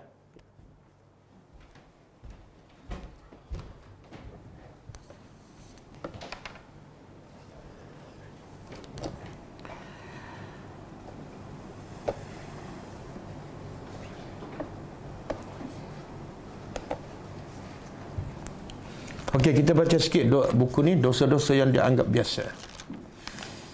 Dosa malam ni terlalu banyak dilakukan oleh umat Islam, khususnya anak-anak remaja. Mak kadang-kadang banyak belajar agama, belajar tadabbur, tapi anak buat dosa ni. Kadang-kadang mak bapak redha. Kadang-kadang mak bapak sponsor untuk anak tu buat dosa ni. Dosa yang ke-49. Qala al-musannif hafizahullah, iaitu mengenakan pakaian pendek, nipis dan ketat. Banyak tak? Oh, banyak ni. Kadang-kadang anak ustaz pun kita tengok macam di antara perang yang dilancarkan oleh musuh-musuh Islam pada zaman ini adalah soal model pakaian. Kan? Remaja-remaja kita pantang ada model baru, dia yang mula pakai. Orang kafir tak pakai lagi, dia dah mula. Musuh-musuh Islam itu mencipta bermacam-macam model pakaian lalu dipasarkan di tengah-tengah kaum muslimin. Ironisnya, pakaian-pakaian tersebut tidak menutup aurat kerana amat pendek, nipis dan ketat. Bahkan sebahagian besar tidak dibenarkan dipakai oleh wanita meskipun di antara sesama mereka ataupun di depan mahramnya. Dalam hadis yang diriwayatkan oleh Abu Hurairah radhiyallahu anhu, Rasulullah SAW menggambarkan bakal muncul pakaian semacam ini di akhir zaman. Maknanya zaman Nabi belum ada, tapi Nabi dah diberitahu. Maksud bunyi hadisnya, sinfani min ahli nar lam arahuma qaumun ma'ahum siyatun ka'aznabil baqar yadribuna biha an-nas wa nisa'un kasiyatun ariyatun mumilatun ma'ilatun ru'usuhunna ka'asnimatil bukhti al-ma'ilah la yadkhulna al-jannah wa la yajidna rihaha wa inna rihaha la yujadu min masirati kaza wa kaza. Maksud dia, Nabi kata ada 2 jenis manusia daripada ahli neraka. Jenis ahli neraka. Tapi rupa dia orang Islam. Yang aku, kata Nabi, aku belum melihat sekarang. Mana benda ni belum ada zaman Nabi. Akan ada selepas kematian, kewafatan Nabi. Apa ni? Siapa ni? Pertama, kaum yang membawa cemeti-cemeti seperti ekor sapi, ekor lembu. Mereka memukul manusia dengannya. Ini makna gambaran pemerintah, sama ada pemerintah menggunakan dipanggil apa? Ghilman. Budak-budak ke orang-orang tertentu tidak upah untuk siapa? Untuk pukul orang-orang yang dizalimi, orang miskin ke. Jadi ini tukang pukul bagi pihak penguasa. Ada kan? Dibayar kemudian dia suruh pukul siapa-siapa yang lemah ataupun miskin. Okey, itu tak ada kaitan dengan kita. Yang ada kaitan ialah golongan kedua, iaitu wanita-wanita yang berpakaian tetapi telanjang. Tengok Nabi guna bahasa pakaian, berpakaian tapi telanjang. Macam mana tu? Sepatut bila telanjang tak berpakaian lah. Bila berpakaian tak bertelanjang kan? Macam mana pakaian tapi bertelanjang? Makna pakaian tapi tidak menutup aurat yang lengkap. Kata ulama, maksud dia ialah sama ada pakaiannya pendek, pakai seluar besar tapi singkat, stocking pula tak pakai. Itu termasuk ni, khasiat harian. Ataupun pakai pakaian nipis, dah tutup aurat semua tapi nipis. Ataupun pakai pakaian ketat, al-ketat. Pakai tudung, pakai baju labuh tapi semuanya ketat. Macam apa? Macam biji nangka.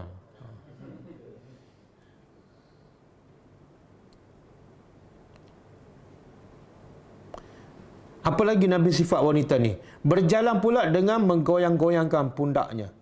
Lenggak-lengguk kan? Kepala mereka seperti pundak unta yang condong. Pundak unta kan? Makna apa ni? Wanita tu ada yang sanggur dia tinggi macam pundak unta. Betul tak? Kalau lalu depan mata kita, kita tengok tak? Dan mulut kita berkata-kata tak? Masya Allah tingginya. Dan Nabi bagi amaran, mereka ni tidak akan masuk syurga, bahkan tidak akan dapat mencium bau syurga. Bila tak dapat cium makna? Masuk pun tak boleh lah, cium pun tak boleh, masuk lagi tak boleh. Padahal kata Nabi, sesungguhnya wangian syurga itu boleh tercium daripada jarak perjalanan yang begitu jauh dan lama. Tapi kalau tak boleh cium makna tak boleh masuk lah tu. Okey, kata penulis, termasuk dalam kategori ini adalah pakaian sebagai wanita yang memiliki sobekan panjang daripada bawah ataupun yang ada lubang di beberapa bahagiannya. Sekarang kalau kita tengok pakaian muslimah macam-macam fashion kan, dia jadi satu trend lah. Nama busana muslimah tapi macam-macam fashion. Ketat sana, buka sana, singkat sini. Di samping itu ada apa yang mereka lakukan juga termasuk menyerupai orang kafir. Mengikut model serta busana yang orang kafir buat. Kepada Allah kita memohon keselamatan. Khususnya untuk anak-anak kita. Di antara yang juga bahaya adalah berbagai baju yang berbagai gambar buruk di pakaian. Seperti gambar penyanyi, kumpulan muzik, ada gambar botol dan cawan arak, ada gambar-gambar makhluk yang bernyawa, gambar binatang, gambar salib, macam-macam. Semua itu termasuk adalah strategi musuh Islam supaya kita lara dengan budaya mereka. Kalau salat pun tak khusyuk. Sebab tu dalam Islam kalau kita salat pakai baju yang bergambar, hukumnya makruh. Kenapa? Sebab dia boleh mengganggu kekhusyukan. Kadang-kadang kita tak ada masalah orang yang belakang kita tengok gambar. Ya Allah, gambar Tok Guru pula tu. Ni semua tak ada ni. Walaupun Tok Guru sekalipun jangan pamerkan gambar. Siapa yang lebih mulia daripada Nabi? Nabi Muhammad tak ada. Tapi tak pernah sahabat mempamerkan gambar Nabi ataupun lukisan. Tak ada. Jadi kemuliaan seseorang bukan kita letak gambar, tapi kita amalkan ilmu dia. Cukup. Okey? Habis. Jadi saya ingatkan sekali lagi sebab ni terlalu banyak ni. Tak tahu kalau kita buat bancian rasanya 80% anak-anak perempuan orang Islam biasa pakai seluar ketat. Kan? Betul tak? Siapa yang beli? Anak-anak. Tapi siapa yang bagi duit? Mak bapak. Mak bapak mesti dapat saham. Apatah lagi kalau mak bapak tak tegur, mak bapak akan diseret sama, masuk neraka. Jadi mak bapak kena bertanggungjawab. Pastikan anak kita pakai pakaian menutup aurat, tidak ketat, longgar, tidak nipis, dan tidak boleh menimbulkan fitnah. Okey. Kita tengok pada soalan. Apakah hukumnya hutang yang dilindungi insurans? Dan sekiranya penghutang meninggal dunia, adakah hutangnya dikira rangsai?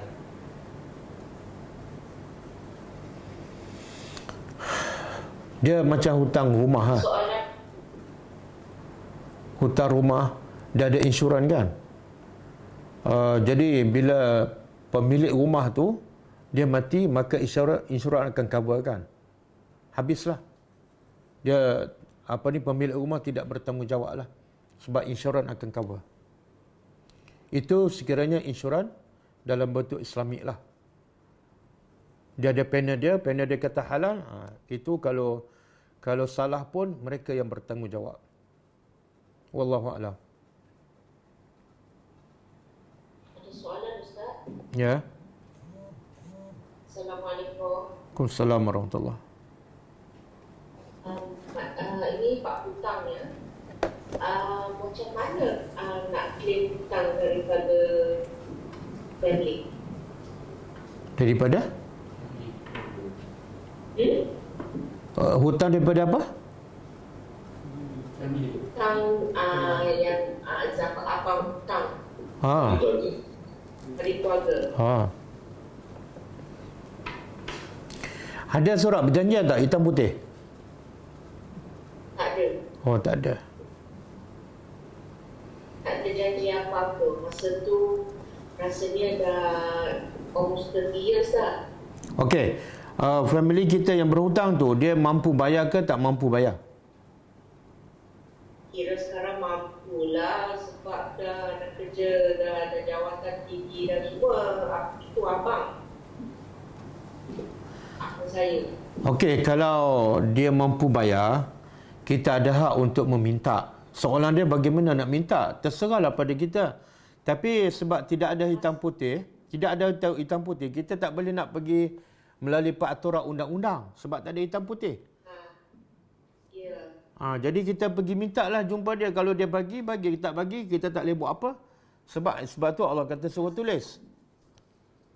Masalahnya ialah saya takut saya tanya akan menjejaskan hubungan adik-beradik.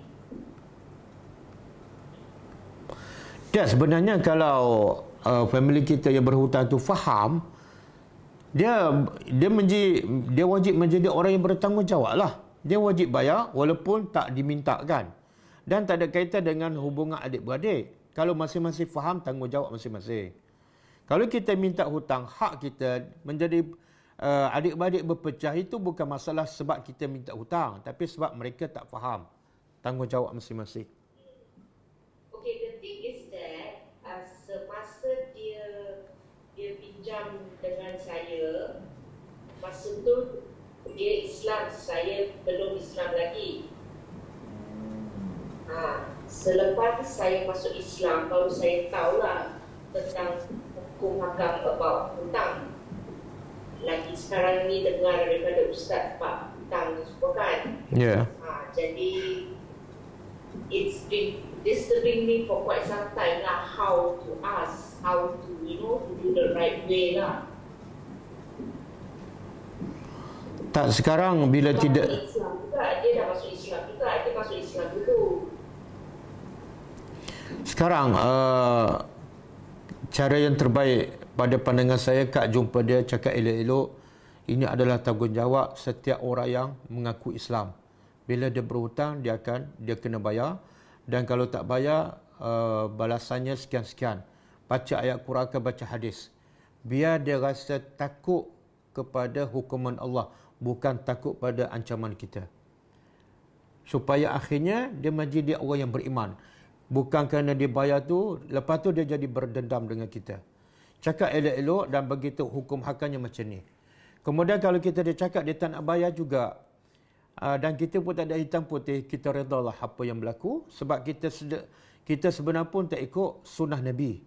Bila berhutang yang mungkin masa tu kita tak tahu kan. Tapi tak apalah, kita reda dengan apa yang berlaku. Sebab kalau kita nak minta, nak saman, tak ada hitam putih. Kalau kita nak paksa dia pun, dia tak akan bayar juga. Dan mungkin masalah hubungan keluarga jadi masalah pula kan. Duit tak dapat, hubungan keluarga pun jadi masalah. Jadi kita pilih yang mana kurang mudarat. Bila dua-dua mudarat, minta pun mudarat, tak minta pun mudarat belah kita. Maka dalam kaedah Islam, kita pilih yang mana kurang mudaratnya. Wallahu a'lam. Semoga kalau kita halalkan, kita pula insya-Allah dapat pahala yang berganda. Wallahu a'lam. Terima kasih Ustaz. Sama-sama. Assalamualaikum Ustaz. Biasanya awal bina rumah kos 100k, tapi bila dah siap, kontraktor minta lebih 30k atas sebab tertentu yang saya tak pernah persetujuan. Saya beritahu kepada kontraktor sebarang ekstra mesti dapat persetujuan sebelum siap, dan saya tak bayar. Apa hukumnya? Hukumnya halal dan sah. Sebab kita tak bayar berdasarkan perjanjian. Dia minta pula bukan berdasarkan perjanjian. Jadi dia tidak ada hak untuk minta lebih selain daripada apa yang kita berjanji. Jadi kita tak bayar tu tak berdosa. Okey, ini soalan apa makna hisab? Tak jelas. Hisab ialah pengiraan. Kalau di akhirat besok dipanggil pembicaraan. Cuma pembicaraan kepada orang kafir berbeza pembicaraan terhadap orang beriman. Orang beriman pembicaraannya, hisabnya ialah macam saya sebut tadi, Allah panggil sorang-sorang, Allah sebut dosa-dosanya, sehingga kita dah rasa kita akan masuk neraka. Akhirnya Allah beritahu, kat dunia dosanya akan sembunyikan daripada orang lain, dan di akhirat aku ampunkan dosa. Itu hisab. Jadi hisab orang beriman hanya Allah sebut je dosa, lepas tu Allah ampunkan. Tapi hisab orang kafir Allah sebut satu-satu, lepas tu Allah hukum dan Allah campak mereka ke dalam neraka. Wallahu a'lam.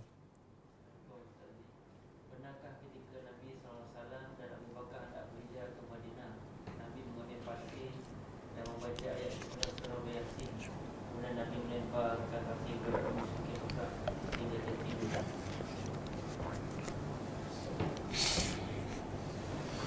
Okey, soalan dia, benarkah masa dia kata Nabi dan Abu Bakar, tak, masa berhijrah Nabi keluar dengan Abu Bakar, tapi masa Nabi keluar daripada rumah bukan dengan Abu Bakar. Nabi seorang masa tu. Jadi soalannya, benar tak Nabi keluar rumah dan Nabi tabur pasir di atas muka orang kafir? Ulama hadis mengatakan itu tidak ada dalil yang sahih. Cuma dalam buku sirah, saya pernah belajar sirah daripada penulis buku Al-Manhaju Al-Haraki fi Sirah An-Nabawiyah, Syekh Munir Al-Ghadban. Dan saya juga ada baca dan mengajar buku Sirah Nabawiyah As-Sahihah. Sirah Nabawi mengikut dasar hadis-hadis yang sahih sahaja. Jadi kebanyakan buku sirah dia gabungkan semua, yang sahih, yang tak sahih. Alasannya apa? Kalau tak gabungkan dengan yang tak sahih, cerita sirah Nabi tak lengkap. Kalau kita tapi ambil yang sahih saja, jadi cerita tu macam lompong, kan?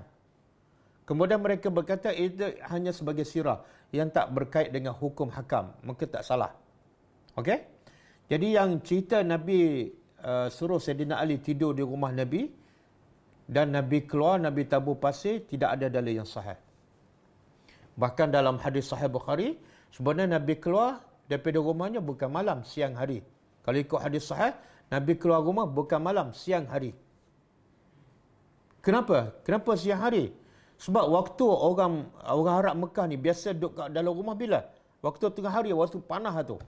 Waktu itulah Nabi keluar. Kemudian dalam cerita Nabi baca ayat Quran kan?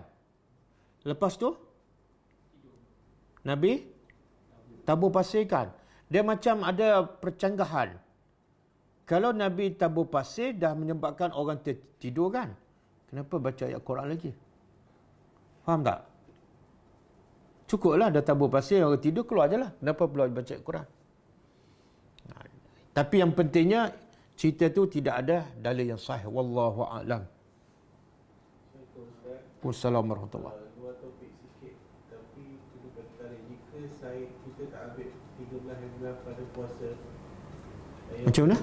Kalau kita tak ambil puasa 13 hari bulan pada ayam unggun, boleh tak kita ambil 14, 15, 16?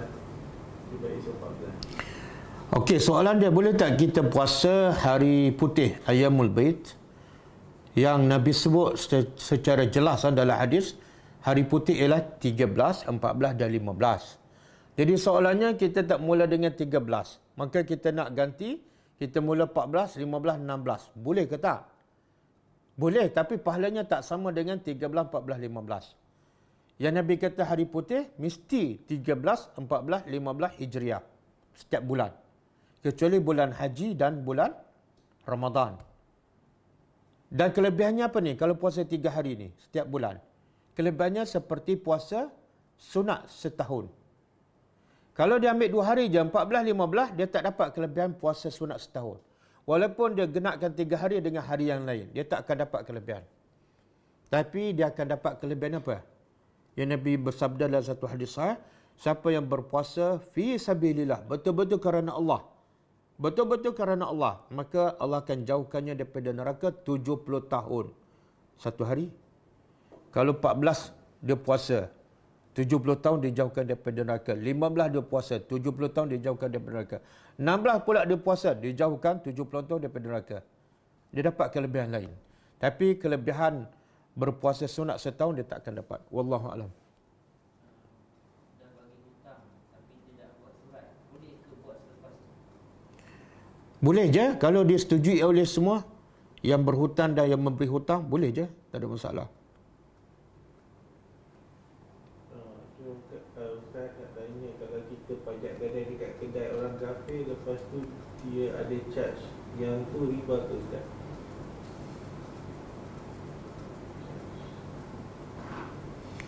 Dia charge sebab jaga barang lah. Dia sebenarnya apa punca timbul pajak gadai Islam ataupun Ar-Ranu? Sebab pajak gadai yang dibuat oleh orang kafir tak Islamik lah. Mana ada unsur yang haram. Wallahu a'lam.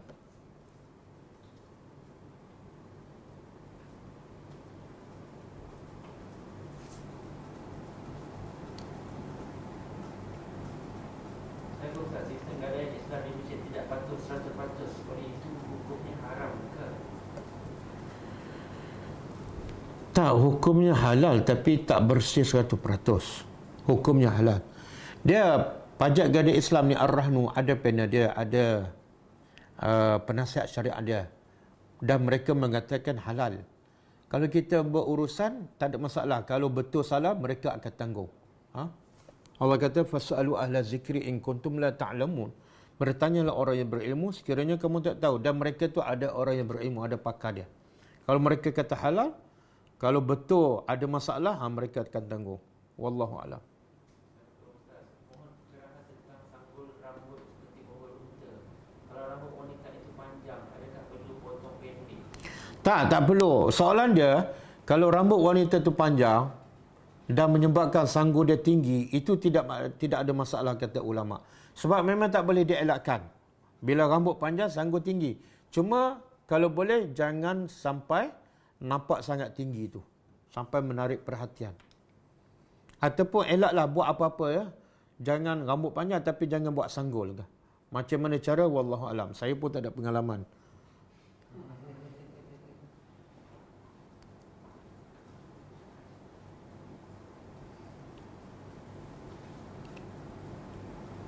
Soalan Wassalam. kita berhutang dalam pembelian barangan pada syarikat bukan Islam.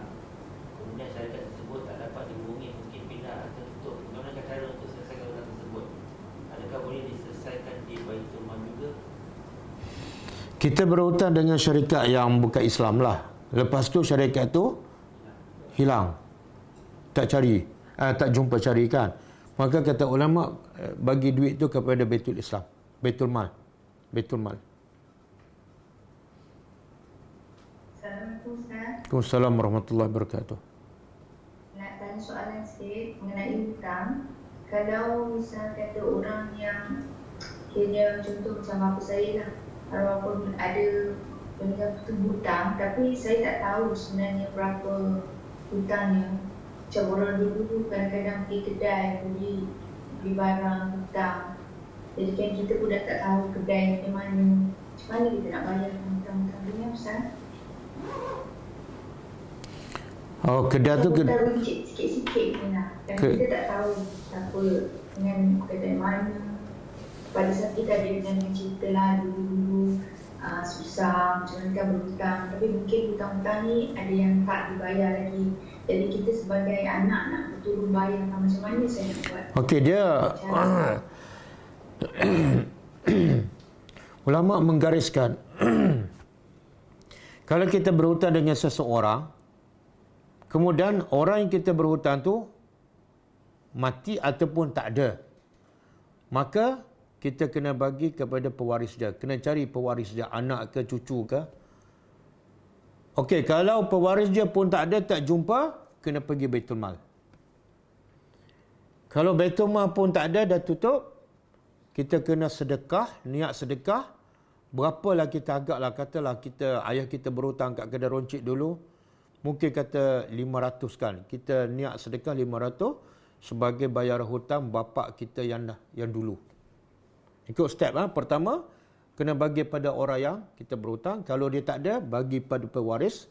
Kalau pewaris tak ada, bagi pada Baitul Mal. Kalau tak ada, kita niat sedekah sejumlah yang kita anggarkan. Wallahu a'lam. Sama-sama. Berapa jauh kita boleh hidup bawah syurga mengikut dahil? Soalan ini berkaitan dengan anak MPN kita tadi. Saya tak ingat hadis, tapi dalam hadis yang saya baca dia tak sebutlah. Cuma Nabi kata sekian jauh dan sekian lama. Saya tak pasti ada tak hadis yang sebut spesifik berapa jarak jauh tu. Siapa boleh cari. Tapi tak apalah, yang penting tak boleh masuk lah. Bila dia tak dapat cium, tak boleh masuk.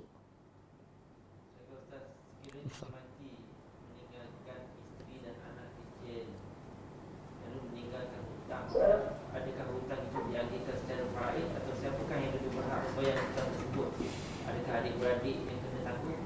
Okey. Sekiranya suami mati, soalan dia suami mati, meninggalkan hutang. Ada isteri, ada anak kan. Jadi siapa yang akan menanggung hutangnya? Okey. Dalam Al-Quran Allah sebut, kalau orang tu mati, yang pertama sekali kena buat apa? Kena uruskan jenazahnya. Yang kedua, kena ambil duit dia untuk bayar hutang dia, semua sekali. Katalah hutang dia ada 5,000 dan harta dia ada 5,000, habiskan. Mana harta pesaka tak ada. Mana setelah uruskan jenazahnya, selesaikan hutang dia. Dah habis hutang, duit ada baki lagi. Tengok cek wasiat dia, ada tak? Kalau dia wasiatkan sekian-sekian yang kurang pada 1/3 untuk anak yatim kah, bagi dulu. Semua dah habis semua, barulah yang baki itu difaraidkan. Wallahu a'lam. Okey dah. Kita jumpa lagi insya-Allah malam besok, dan malam besok insya-Allah kita khatam tadabbur surah Al-Baqarah. Setelah kita belajar 4-5 bulan insya-Allah. Kita tutup dengan membaca tasbih kafarah. Subhanakallahumma wa bihamdika asyhadu an la ilaha illa anta astaghfiruka wa atubu ilaik. Assalamualaikum warahmatullahi wabarakatuh. كتاب الله ترقى جنانه وتنال عظيم الأجر والغفران.